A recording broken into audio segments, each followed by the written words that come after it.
दुनिया में पति और पत्नी का रिश्ता सबसे खूबसूरत होता है। इसलिए कोई भी लड़का और कोई भी लड़की जब शादी का ख्वाब देखता है तो उसके मन में आता है कि उसको उसके सपने का राजकुमार या सपनों की राजकुमारी मिलनी चाहिए। आज की जो सच्ची घटना, आज की जो कहानी मैं आपको सुनाने जा रहा हूं, इस कहानी में एक लड़के को एक लड़की दिखाई जाती है जिसको देखते ही उसने अपनी जिंदगी की संगनी बनाने का फैसला कर लिया था। दोनों परिवारों की रजामंदी के बाद धूमधाम से शादी होती है। जब शादी की पहली रात जब उनकी मुलाकात होती है तो कुछ ऐसी बात लड़के को मालूम हो जाती है।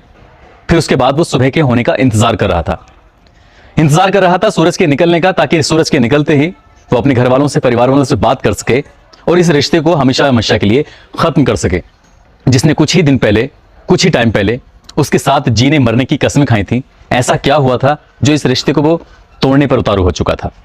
ये कहानी वाकई बहुत दिलचस्प कहानी है। आदाब, नमस्कार, सत श्री अकाल। मैं उस्मान सैफी। आज की जो सच्ची घटना मैं आपको सुनाने जा रहा हूं, ये सच्ची घटना है बिहार प्रदेश का एक जिला है गोपालगंज, और इसी जिले का एक थाना लगता है बरौली। दरअसल मार्च 2022 के प्रथम सप्ताह का मामला है। एक घर के अंदर बहुत ज्यादा चहलकदमी हो रही थी। इस घर का मुखिया बार बार अपने एक बच्चे का, अपने परिवार के सदस्यों का नाम लेकर जोर जोर से आवाज लगा रहा है कि तुम तैयार क्यों नहीं होते हो। खुशियों का माहौल था। आज का दिन वाकई इस घर के लिए बेहद खास दिन था, क्योंकि इस घर का जो लड़का है अरुणेश कुमार, उसके लिए लड़की देखने के लिए जाने वाले थे। लड़का भी साथ जाने वाला था। तो बार बार लड़के से कहा जाता है कि तुम तैयार हुए कि नहीं हुए। कहता है बस पापा, बस अभी तैयार होता हूं। उसके मन में आज बेहद लड्डू फूट रहे थे। बेइंतहा खुशी का उसके अंदर कुछ हिलोरे से मार रहा था। परिवार के लोग सीधा पहुंच जाते हैं उस लड़की के इलाके में, जो कि सिंधवलिया की रहने वाली थी। जैसे ही उस सिंधवलिया क्षेत्र में परिवार के लोग जाते हैं और सभी लोग घर के एक बैठक के अंदर इंतजार कर रहे थे उस लड़की के आने का। नाश्ते का सामान रखा हुआ था। अचानक ही सबकी नजरें एक लड़की की तरफ टिक जाती हैं, क्योंकि वो लड़की बेहद खूबसूरत, हाथ में उसके ट्रे लगी हुई थी, ट्रे के अंदर कप रखे हुए थे, और वो धीरे धीरे उसके साथ उसकी सहेली, उसके परिवार के एक दो साथी और थे, वो जब आते हैं तो उस लड़की की तरफ सभी की नजरें टिकी हुई थी। लड़की जब लड़के के पास पहुंचती है और जाने के बाद उसको ट्रे देते हुए ये इशारों में कहती है कि चाय ले लीजिए। लड़का जब उसकी आंखों में आंखें डालकर देखता है और चाय उठाते हुए कहता है थैंक यू, शुक्रिया। और लड़की ने जब मुस्कुराते हुए उस शुक्रिया का जवाब दिया था, वो वाकई किसी को भी दिल देकर बैठने वाली बात थी। वो लड़का उससे इतना खुश था, देखते ही मुस्कुरा जाता है। उसकी मुस्कुराहट, उसके चेहरे पर जो हंसी थी, उसकी हंसी को कोई और नहीं बल्कि उसके पिताजी देख रहे थे। पिताजी भी चेहरा खिल जाता है, और पिताजी के चेहरे खिले हुए देखकर परिवार के बाकी सदस्य समझ जाते हैं कि लड़की पसंद आ चुकी है। लड़की को पसंद कर लेते हैं, एक दूसरे को मिठाई खिलाते हैं, बधाइयां देते हैं, और यहां से इस रिश्ते की बुनियाद रखी जाती है। इस रिश्ते की शुरुआत होती है। यहां से लड़के वाले वापस अपने घर चले जाते हैं, और आज दिन भर जो भी कुछ हुआ है उसके बारे में बातचीत चल रही थी। धीरे धीरे वक्त गुजरने लगता है। लड़के ने जो उस लड़की को पहली नजर देखा था, शायद उसका चेहरा उसके स्मृति पटल से गायब नहीं हो रहा था। हर वक्त सोते जागते, उठते बैठते जब देखो उस लड़की का चेहरा ही, वो मुस्कुराते हुए, शर्माते हुए जो चाय लेके आ रही थी, वैसे ही चेहरा उसकी आंखों में बना हुआ था। मार्च का अंतिम सप्ताह आता है, और अंतिम सप्ताह आने के बाद लड़की वालों की तरफ से कुछ लोग लड़के वालों के यहाँ जाते हैं तिलक करने के लिए। और आज का दिन वाकई बेहद खास दिन था, क्योंकि आज तय होना था कि आपको बारात हमारे यहाँ कब और किस दिन लेके आनी है। ये बात तय हो जाती है, और तय होता है दिन 21 अप्रैल 2022 का वो दिन। सब कुछ ठीक था, सब कुछ ठीक तैयारी चल रही थी। लड़की वालों ने हर वो कोशिश की थी अपनी बेटी को खुश रखने के लिए, खुश देखने के लिए, उसकी हर खुशियों के लिए, कपड़े से लेकर दहेज, ये जो ज्वेलरी, जो भी एक शादी की औपचारिकताएं होती हैं, हर चीज की मतलब तैयारी पूरी की गई थी। और ऐसे ही होता है कि 21 अप्रैल को सिंधवलिया में एक मैरिज होम है, उस मैरिज होम में बारात जाती है।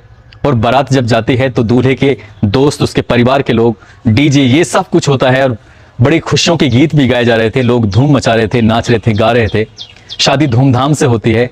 ऐसी कोई दिक्कत, कोई परेशानी नहीं थी। जैसा उस लड़के ने सोचा था अपनी इस जिंदगी की संगनी को लेकर, जीवन की संगनी को लेकर, वो वैसा ही सब कुछ चल रहा है। यहां से लड़की खुशी खुशी विदा होती है, और जो उसे चाहत थी उसकी सारी चाहत पूरी होती है। अब नंबर था उस लड़की का और लड़के का मिलन होने का। शादी की वो पहली रात, दोनों एक दूसरे से बहुत सारी बातें करते हैं, और कब कई घंटे बीत जाते हैं पता ही नहीं चलता। अब इनकी सुहागरात मनाने का जब वक्त आता है तो लड़का बहुत बेसब्री से इंतजार कर रहा था, और उस लड़की भी कहीं ना कहीं परेशान सी थी, वो बेचैन हो रही थी, वो कहीं ना कहीं इस रात को टालने की कोशिश में लगी हुई थी। मगर कहते हैं कि होनी को कौन टाल सकता है। उस लड़के ने उसके साथ सुहागरात मनाने की कोशिश की, मगर उसके साथ वो सुहागरात नहीं मना सका, क्योंकि वो लड़का इसलिए सुहागरात नहीं मना सका, जो उसकी पत्नी थी वो असल में पत्नी लड़की नहीं बल्कि किन्नर थी। और जब इस बात का खुलासा होता है तो उसके पैरों तले जमीन खिसक जाती है, रोंगटे खड़े हो जाते हैं। अब वो सोचने पर मजबूर हो जाता है कि आखिरकार करे तो क्या करे। रात के अभी 12 या 1 बजे का समय रहा होगा। अब वो ये सोच रहा है कि इस बात को मैं किसी से बताऊं कि नहीं बताऊं, परिवार वालों से शेयर करूं कि नहीं करूं। मेरी इस बात के शेयर करने से ऐसा ना हो इस लड़की की, या लड़की कहें या क्या कहें, इसकी जिंदगी हमेशा के लिए बर्बाद हो जाएगी। इंतजार कर रहा था दिन निकलने का, मगर उस पर रहा नहीं जाता। सबसे पहले जाकर अपने पिताजी से कहता है कि पिताजी, जिस लड़की को हमने पसंद किया था दरअसल वो लड़की है ही नहीं, वो तो किन्नर है। पिताजी जब ये बात सुनते हैं तो पिताजी के भी रोंगटे खड़े हो जाते हैं, और धीरे धीरे बात पिताजी से माँ से बहन, घर के एक एक सदस्य तक ये बात पहुंच जाती है कि जिसको हम ब्याह कर लेके आए हैं, जो बेइंतहा खूबसूरत है, वो लड़की है ही नहीं, वो तो किन्नर है।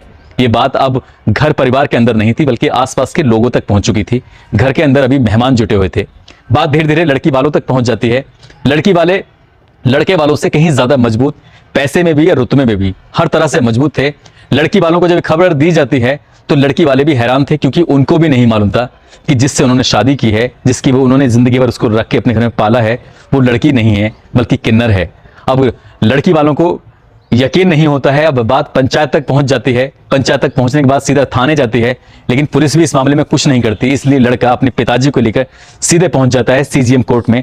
और सीजीएम कोर्ट में जाने के बाद चंद्रमणि कुमार, जो इसके सीजीएम हैं, उनसे जाकर अपनी पूरी परेशानी एक खत के माध्यम से बयान करता है।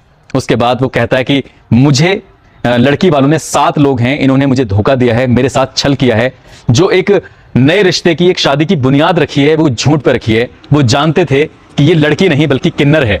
तमाम तरह की बातें करने की कोशिश करता है। आखिरकार सीजीएम के साथ मामला जब संज्ञान में आता है, उस मामले को संज्ञान में लेते हुए वो सीधे ही थाने को आदेश करते हैं कि इस मामले में जांच कर कार्रवाई करें।